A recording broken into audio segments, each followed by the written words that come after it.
नमस्ते दोस्तों। Welcome to B2E 24x7 education for all. आज हम एक बहुत इंपॉर्टेंट टॉपिक पर बात करने वाले हैं, rights and duties of Indian citizens. हम सब जानते हैं कि इंडिया एक डेमोक्रेटिक कंट्री है जहां हर नागरिक को कुछ राइट्स मिलते हैं और साथ ही कुछ ड्यूटीज भी निभानी होती हैं। लेकिन क्या आपको पता है कि अगर हम सिर्फ अपने राइट्स का यूज करें और ड्यूटीज भूल जाएं तो डेमोक्रेसी का बैलेंस बिगड़ जाता है। तो चलिए इस वीडियो में हम डिटेल में समझाएंगे फंडामेंटल राइट्स क्या होते हैं, फंडामेंटल ड्यूटीज क्या होती हैं और कैसे हम एक रिस्पॉन्सिबल सिटीजन बन सकते हैं। वीडियो को एंड तक जरूर देखिए ताकि आपका कॉन्सेप्ट क्लियर हो जाए, और अगर आपको वीडियो पसंद आए तो लाइक, शेयर और सब्सक्राइब करना मत भूलिएगा। So let's begin. Rights and duties of Indian citizens. About the constitution of India, हमारा टॉपिक है about the constitution of India. The constitution of India is the largest written constitution in the world. The constitution is set of rules and laws in written form by which the government rules over a country. The constitution of India is the largest written constitution in the world. जो हमारे देश का संविधान है वो सबसे बड़ा संविधान है दुनिया का लिखित रूप में। The constitution is set of the rules and laws in written form by which the government rules over a country. संविधान लिखित रूप में नियमों और कानूनों का समूह है, मतलब कि एक ग्रुप है, set of rules and laws लिखित रूप में, जो by which the government rules over a country, जिसके द्वारा सरकार देश पर राज करती है या शासन करती है। Our constitution came into effect on 26 जनवरी 1915। ये संविधान 26 जनवरी 1950 में लागू हुआ था। We celebrate this day every year as our Republic Day। इस दिन को हम हर साल रिपब्लिक डे माने कि गणतंत्र दिवस के रूप में मनाते हैं। A constitution assembly was freedom to frame the constitution। Constitution assembly के पास आजादी है, वो लोग फ्री हैं इस कॉन्स्टिट्यूशन को फ्रेम करने के लिए, बनाने के लिए।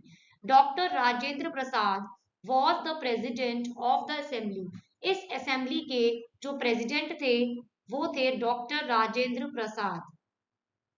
Next point, doctor B R Ambedkar was the chairman of the drafting committee. Doctor B R Ambedkar, जिनको सभी लोग जानते होंगे, डॉक्टर बी आर अम्बेडकर इस कमेटी के चेयरमैन थे, ड्राफ्टिंग कमेटी के चेयरमैन थे, मतलब कि अध्यक्ष थे।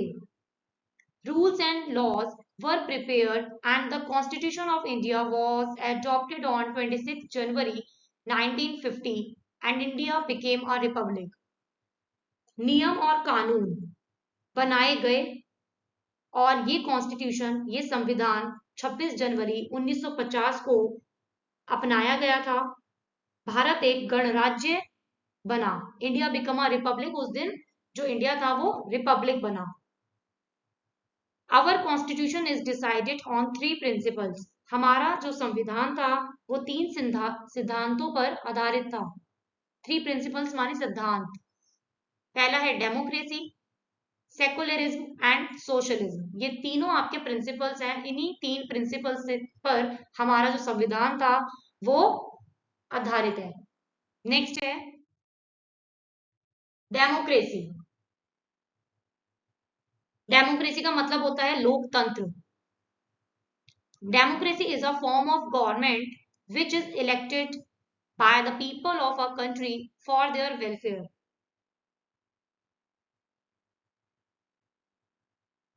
डेमोक्रेसी एक ऐसी गवर्नमेंट है, ऐसी सरकार है जिसको लोगों के द्वारा चुना जाता है। ठीक है, जनता के द्वारा हम क्या करते हैं, सबके पास लोकतंत्र है। डेमोक्रेसी एक ऐसी गवर्नमेंट है which is elected by the people, जो लोगों के द्वारा इलेक्ट की जाती है ऑफ अ कंट्री, कंट्री के लिए, फॉर देयर वेलफेयर, ताकि हम अपने देश का कुछ कल्याण कर सकें। तो हम क्या करते हैं, चुनाव करते हैं। Democracy enables all the Indians more than 18 years old to vote. Democracy क्या करती है, लोकतंत्र क्या करता है, लोकतंत्र में लिखा है ऐसा, हमारे कॉन्स्टिट्यूशन में लिखा है कि जो भी पर्सन 18 ईयर से अबव है, जिसकी उम्र 18 साल से ऊपर है, वो वोट कर सकता है। And elect their representatives in order to form the government, और वो अपने पसंदीदा को चुन सकता है, गवर्नमेंट बना सकता है। ठीक है, आपके पास अपने खुद के राइट्स हैं, क्योंकि हम डेमोक्रेसी में रह रहे हैं, इंडिया डेमोक्रेटिक कंट्री है, तो हमारे पास अपने राइट्स हैं कि हम अपने मनपसंद पर्सन को वोट दे सकते हैं, चुन सकते हैं, उसको हम सरकार बनाने के लिए चुन सकते हैं। ठीक है, अपने देश के कल्याण के लिए हमारे पास अपना अधिकार है। तो हम क्या करते हैं, वोटिंग सिस्टम करते हैं ताकि हम वोट दे सकें, और जिसके पास सबसे ज्यादा वोट होते हैं वो रिप्रेजेंटेटिव होता है। नेक्स्ट है सेकुलरिज्म। सेकुलरिज्म माने धर्म निरपेक्षता, धर्म निरपेक्षता। Secularism means that every citizen has the right to follow any religion. Secularism का मतलब होता है कि हर सिटीजन के पास, हर नागरिक के पास राइट होता है कि वो किसी भी धर्म को फॉलो कर सके। And all the people of all religion should be treated equally by the government. और जितने भी रिलीजन्स हैं और जितने भी लोग हैं, सबको इक्वली ट्रीट किया जाएगा गवर्नमेंट के द्वारा, सरकार के द्वारा। सोशलिज्म मतलब समाजवाद। Socialism ensure that all people are equal. Socialism ये बताता है कि सभी लोग बराबर हैं and hold equal rights in the year of law, और कानून के दायरे में समान अधिकार रखते हैं। There should be no discrimination of any kind of basic of caste, religion, color, states, education, occupation, etc. Socialism का मतलब है समाजवाद। हम यहाँ पे समाज की बात कर रहे हैं, सोसाइटी की बात कर रहे हैं। इसमें बताया है कि सोसाइटी में गवर्नमेंट के द्वारा किसी के साथ भी किसी भी तरह का कोई भेदभाव नहीं होगा, कोई भी डिस्क्रिमिनेशन नहीं होगा, चाहे कास्ट को लेकर हो, चाहे धर्म को लेकर हो, चाहे रिलीजन को लेकर हो, मतलब वही कलर को लेकर हो, स्टेट को लेकर हो, या एजुकेशन को लेकर हो, या उसके व्यवसाय माने कि ऑक्यूपेशन को लेकर हो। Equal opportunity should be given to all the citizen. सभी लोगों को इक्वल अपॉर्चुनिटीज दी जाएंगी, बराबर सबके पास अधिकार होंगे, सबको एक समान रखा जाएगा। नेक्स्ट है आपका फंडामेंटल राइट्स, मौलिक अधिकार। Our constitution provides certain freedom, right to all the citizens of India.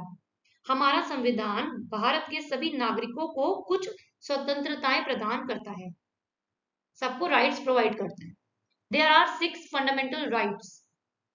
6 fundamental rights होते हैं that we enjoy today, जिनको हम आज एंजॉय करने जा रहे हैं, पढ़ने जा रहे हैं। They are, number 1 is right to equality. समाना, सबके पास इक्वालिटी है, राइट टू इक्वालिटी, सबको इक्वल रखा जाएगा। ठीक है, समानता का अधिकार। नंबर 2 है राइट टू फ्रीडम, स्वतंत्रता का अधिकार है सबके पास, सब लोग फ्री हैं, किसी के ऊपर कोई प्रेशर नहीं है, कोई बाउंडेशन नहीं है। राइट टू इक्वालिटी, सबको बराबर रखा जाएगा। राइट टू फ्रीडम माने सब लोग आजाद हैं, सब लोग अपना डिसीजन खुद ले सकते हैं, जिसको जो सोचना है वो सोच सकता है, जो जिसको वोट देना चाहता है वो वोट दे सकता है।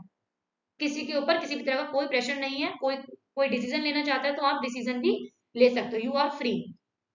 राइट टू फ्रीडम के कुछ पॉइंट्स हैं, जैसे कि freedom of speech and expression, आप फ्री हो स्पीच देने के लिए भी और एक्सप्रेस करने के लिए भी। बी है आपका फ्रीडम ऑफ असेंबली, सभा की स्वतंत्रता, असेंबली में भी आप बोलने के लिए फ्री हो। फ्रीडम ऑफ एसोसिएशन, आवागमन की स्वतंत्रता, आपको एसोसिएशन की भी स्वतंत्रता है, मूवमेंट की भी स्वतंत्रता है कि आप कहीं भी जा सकते हो। Freedom of residence and settlement, आप कहीं भी रह सकते हो, अपनी बसावट कर सकते हो जाके। फ्रीडम ऑफ प्रोफेशन, आप किसी भी पेशे में जा सकते हो, मतलब किसी भी जॉब में आप जा सकते हो, किसी भी तरह का व्यापार कर सकते हो, कारोबार कर सकते हो, आप हर चीज के लिए, अपने बिजनेस वगैरह के लिए, सब चीजों के लिए फ्री हो, आपके पास अधिकार है। ठीक है, नेक्स्ट है राइट टू जस्टिस, सबको न्याय दिया जाएगा। ठीक है, न्याय का अधिकार है सबको। ऐसा नहीं है कि जो ऊंची कास्ट का है उसको उसको ज्यादा प्रायोरिटी दी जाएगी और नीची कास्ट को नहीं दी जाएगी, या जो रिच है उसको पहले पूछा जाएगा, ऐसा कुछ नहीं है। राइट टू जस्टिस, सबको न्याय मिलेगा। राइट टू रिलीजन, धर्म का अधिकार है, किसी भी धर्म में आप जा सकते हो, कोई प्रेशर नहीं है कि आप हिंदू हो तो हिंदू में रहना है, आप किसी और धर्म को भी अपना सकते हो। नंबर 5 है कल्चरल एंड एजुकेशनल राइट्स, आप सांस्कृतिक और एजुकेशनल राइट्स हैं, आप जब चाहो जहां तक एजुकेशन ले सकते हो, ठीक है, किसी भी एजुकेशनल फील्ड पे जा सकते हो। और कल्चरल, आप अपने रीति रिवाजों को भी अपना सकते हो और दूसरों के रीति रिवाजों को भी अपना सकते हो। Number 6, right to move the court to seek constitutional remedies, आप right to move the court, आप कोर्ट में भी जा सकते हो किसी भी रेमेडी को अपनाने के लिए, किसी भी उपचार प्राप्त करने के लिए न्यायालय जाने का अधिकार आपके पास है, ठीक है, न्यायालय माने कोर्ट। नेक्स्ट है आपका फंडामेंटल ड्यूटीज, मौलिक कर्तव्य, क्या क्या कर्तव्य हैं आपके, क्या क्या ड्यूटीज हैं। Number 1, we should perform some fundamental duties like we enjoy our basic rights, हम लोग कुछ ना कुछ फंडामेंटल ड्यूटीज परफॉर्म करते हैं, जैसे कि हम इंजॉय भी करते हैं अपने सारे राइट्स को, which are laid in our constitution, जितने भी संविधान में लिखे हुए हैं सारे राइट्स, हम उन सारे राइट्स को एंजॉय करते हैं, जैसे कि अभी हमने पढ़ा भी था।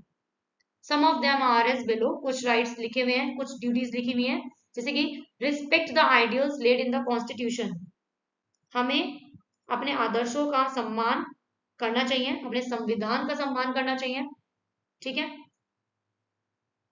Respect the national flag and national anthem, आपको अपने नेशनल फ्लैग मतलब राष्ट्रीय ध्वज और नेशनल एंथम माने राष्ट्रीय गान का भी सम्मान करना चाहिए। अवॉइड एक्ट ऑफ वायलेंस, हिंसा के कर्तव्यों से बचें, ठीक है। Take care of public property का ध्यान रखें, कूड़ा कचड़ा ऐसे रोड पे ना फेंकें, किसी भी चीज को पब्लिक प्रॉपर्टी को तोड़े फोड़े ना, ध्यान रखना चाहिए। टेक केयर ऑफ एनवायरमेंट, अपने एनवायरमेंट का भी ध्यान रखना चाहिए, साफ सुथरा रखना चाहिए अपने एनवायरमेंट को, क्लीनिनेस मेंटेन रखनी चाहिए। Help to keep the country united, कोशिश करो कि देश को एकजुट एकजुट रखने की, ठीक है, कि सब लोग एक साथ रहें, यूनाइटेड रहें।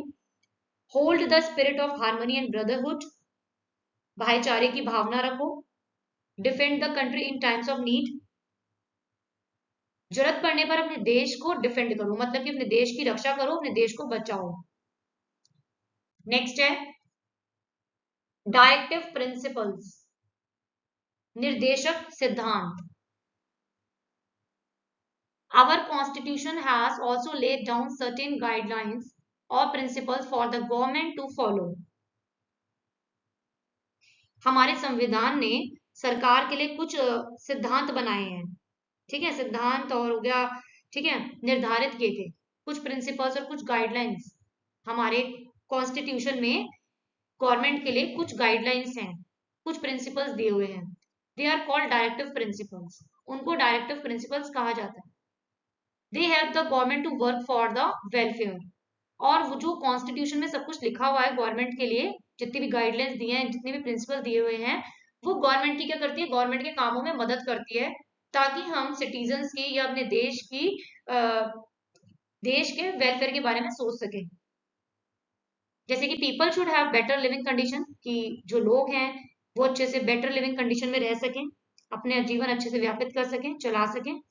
Both man and women get equal wages for equal work, चाहे वो मैन हो चाहे वो वुमेन हो, सबके सबको इक्वल रखा जाए, और जितना देर जो काम करेगा, जैसा जो काम करेगा, उसको इक्वल पे भी दी जाए, बराबर रखा जाए। नेक्स्ट है all children up to the age of 14 year should get free and compulsory education, जो बच्चे 14 साल के हो जाते हैं या उनसे ऊपर के हो जाते हैं, उनको फ्री एजुकेशन या कंपल्सरी एजुकेशन दी जाए। The interest and condition of people belonging to backward classes of the society should be improved and protected. जो आपके बिलोंगिंग, जो लोग पिछड़ी जाति के लोग हैं सोसाइटी में, उनको भी इम्प्रूव किया जाए, उनके भी राइट्स को प्रोटेक्ट किया जाए। Historical monuments of architectural importance should be protected by the government, जितने भी आपके मॉन्यूमेंट्स बनाए गए थे या बने हुए हैं, उन सबको प्रोटेक्ट करने का काम है गवर्नमेंट। नेक्स्ट है the great leader legendary and thoughtfully formulated, the Constitution of India, keeping in mind the welfare of all the citizens. We, the citizens of India, must respect and follow our Constitution. जितने भी आपके great leaders थे, जितने भी आपके महान नेता थे या नागरिक ऐसे रहे हैं जिन्होंने आपके देश के कल्याण को ध्यान में रखते हुए और सोच समझकर, मतलब in India keeping in mind the welfare of all the citizens, सोच समझकर भारत का संविधान तैयार किया था। फॉर्मुलेटेड द कॉन्स्टिट्यूशन माने भारत का संविधान तैयार किया था। We the citizens of India, हम भारत के नागरिक हैं, must respect and follow our constitution. हम लोगों को जरूर अपने संविधान को फॉलो करना चाहिए और अपने संविधान की रिस्पेक्ट भी करनी चाहिए, क्योंकि जो संविधान बनाया गया था वो संविधान हमारे ग्रेट लीडर लेजेंडरीज ने बनाया था और बहुत सोच समझ के ये कॉन्स्टिट्यूशन तैयार किया था। हर एक नागरिक के बारे में सोच समझकर, अपने देश के बारे में सोच समझकर ये संविधान तैयार किया गया। This chapter has been completed now. Thank you everybody for watching the video. Please do like, share and subscribe my channel and share this video with your friends and family members. Thank you everybody and have a nice day.